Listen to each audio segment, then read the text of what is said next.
Unapoambiwa una uvimbe kwenye kizazi, huwa inaashiria ule mji wa mimba ndio umevimba na umesababisha uvimbe ulioko pale. Sasa sababu kubwa hasa ambayo inasababisha ule uvimbe kutokea ni kushuka kwa homoni ya estrogen pamoja na homoni ya progesterone ambayo ilipelekea ule ukuta wa mimba kuvimba na kusababisha uvimbe kwenye kizazi.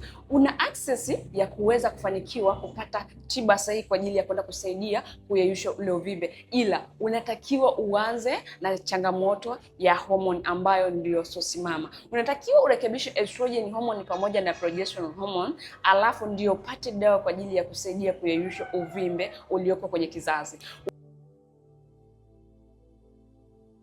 Wao walikimbilia kufanya upasuaji wa uvimbe na walikaa, baada ya miezi miwili ama mwaka mmoja ile hali ilirudi pale pale. Kwa hiyo kabla haujaenda kukata ule uvimbe ama kufanyiwa upasuaji, hakikisha unajua sosi ni ipi, anza na sosi alafu tibia uvimbe na utaondokana na changamoto yako. By the way, nimekuwa nikisaidia wanawake ambao wanakuwa na changamoto ya uvimbe kwa kuwapa matibabu sahihi kwa ajili ya kusaidia kuondokana na changamoto yao. Kwa hiyo chukua namba yangu ya simu leo, nipigie ili uweze kupata suluhisho lako na uondokane na changamoto yako moja kwa moja. Naitwa Madam Bahati na ni bahati yako.